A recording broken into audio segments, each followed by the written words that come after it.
दूंगा और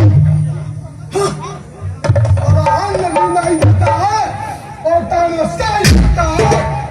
बोल साले की नहीं दूंगा। ठाकुर खानदान का सेठ है, बुद्धू गवारा निज खानदान का नहीं हूँ जो तुम्हारे मरने से मैं डर जाऊंगा। अगर मैं जिंदा बच गया तो तेरा डाकुआ का नाम और निशान मिटा। अरे तू जिंदा बचेगा तब ना डाकुआ का नाम और निशान मिटाएगा। साले अपनी जान का ठिकान नहीं और दूसरों की जान की ठेका ले रखा है। तू तो बड़ा हिम्मतदार लगता है रे सर। मुझे समझते क्या होगा बासी? शहर के जितने गुंडे हैं वो सब हमारे आदमी हैं, थाना सब हमारा है, नेता सब हमारा है। जैसे कि यहाँ के प्रखंड प्रमुख मनोज जी वो हमारा आदमी है। अगर तुम खैरियत चाहते हो तो ये छोड़ दो, वरना तुम्हें बहुत महंगा पड़ेगा, महंगा। अरे सारी दुनिया की ताकत तुम्हारे पास है, लेकिन सेठ तू तो भी हमारे मुट्ठी में हो। ऐसा करो सेठ कि तुम अपने सभी बाप को बुला लो। अगर कोई भी तुझे हमारे चंगुल से बचा ले जाएगा तो मत समझेंगे। आज तक मैं भिखारियों को एक दाना तक नहीं दिया, लेकिन जब तुम कहते हो तो साल में तुम्हें 5 पुराना अड्डे पर पहुंचा दूंगा। और गब्बर कोई चूहे के बिल में रहने वाला शेर नहीं है। गब्बर तो वो है जिसका नाम सुनते सुनते तेरे जैसे सेठों की पतलून ढीली हो जाती है। अभी तो बहुत तू बड़ी बड़ी बातें करता था सेठ, लेकिन तेरे दिमाग ठिकाने लग गए। अरे तू इतना नीचे गरीबों से मजदूरी करवा के उनकी मजदूरी भी नहीं देते है। साला कमीना। हाँ गब्बर सिंह, ये बात सच है कि मैं किसी को कुछ देता नहीं, देना जानता हूँ, देना नहीं।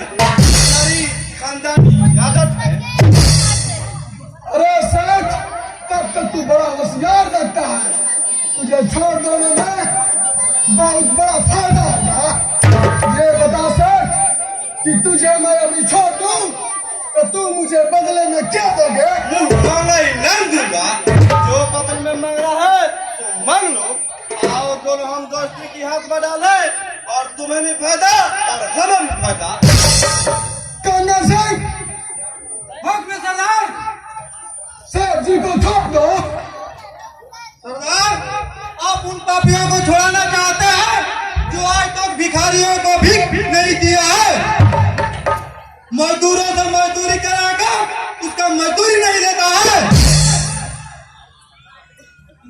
सरदार, यदि आप आगे दीजिएगा तो सेठ से कुछ सवाल पूछना है। पूछो कंगन, पूछो। सरदार, लेकिन हमारे और सेठ के बीच में दूसरा कोई नहीं बोलेगा। जय सिया गया सरदार। साथियों, सेठ और कंगन के बीच में कोई भी दखल अंदाजी मत करना। पूछिए। जय सिया गया सरदार। आपका जो सवाल पूछना है पूछिए। बताइए सेठ जी, भिखारियों को भीख क्यों नहीं देते हो? क्योंकि हम लोग बहुत मेहनत से पैदा करते हैं और साला आठा होकर भिखारी साला भीख मांगता है, इसलिए मैं भिखारियों को भीख नहीं। अच्छा सेठ जी, तो बूढ़े भिखारी को भीख क्यों नहीं देता हो? इसलिए कि उसके पास बाल बच्चे हैं, उसे कमा कर खिला देंगे, इसलिए तो मैं भीख नहीं देता। अच्छा सेठ जी, तो मजदूरों से मजदूरी कराकर उसका मजदूरी क्या नहीं देते हो? क्योंकि अब सब हमारे साला खेत में बसे हुए हैं, मैं उनको मजदूरी नहीं देता। सेठ जी, आपसे एक ही बात पर दोस्ती होगा। कहाँ चढ़ाओ तो सुनी सर। एक बोरा अनाज के बदले पहुंचा देना। अरे बता दे। 5 साल का ये बा। 2 महीने का ना पच्चीस छोड़ उहे दिया। प्रचलित हो गलो उहे छोड़ दा वही बच्चा की तो के बाद न्यू डाल दिए। शुक्रिया का व्यापार खत्म। हमें इस साल वाला अथी डाल दिए है ना। तो सेठ जी समझो अगर सब्सक्राइब पहले हो ना चैनल हमारे कौन से कि अपने आप को भूल रहे हो। हम भारत के माँ बहनों को इज्जत नहीं लिखने देंगे। मारने के मार जाएंगे, लेकिन माँ बहनों को बिकने नहीं देंगे। अगर तुम एक भी घटिया सवाल पूछा तो मेरी बंदूक की गोली तेरी सीने पे छेद कर तुम इतना क्यों गुस्सा कर हो? फैसला तो हमारे हाथ में है, तुम चुपचाप बैठ जाओ। कंगन सिंह, अगर यदि तुम्हें कुछ और पूछना है तो तुम सेठ से पूछ सकते हो। नहीं जरा सेठ साहब कुछ नहीं पूछना है। देखो रे दुनिया वाले यही रक्षक सेठ अमीर है लाल जो गांव के बहू बेटियों को बीच बाजार में बेचना चाहता है। ठाकुर, तुम्हारी यही आदत हम लोग को डाकू बनने पर मजबूर करती है। ठाकुर, इसमें बता कितनी गोलियां हैं? सितार एक और गोलियां 6। चैनल डाको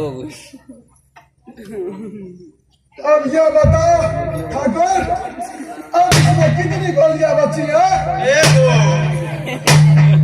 मार बॉल दीवार से तो मार तो यहाँ है मुगलान, तेजा,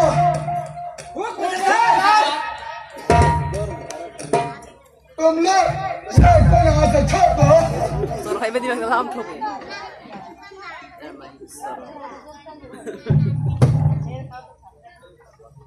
बोला रख दी भाई ये कोई रहा सेठ, कमीने, तू जल्दी यहाँ से भाग, नहीं तो अभी तुझे मैं यही खत्म कर दूंगा। भाग सेठ। बचा अभी डाकू हमारे के मुआविया से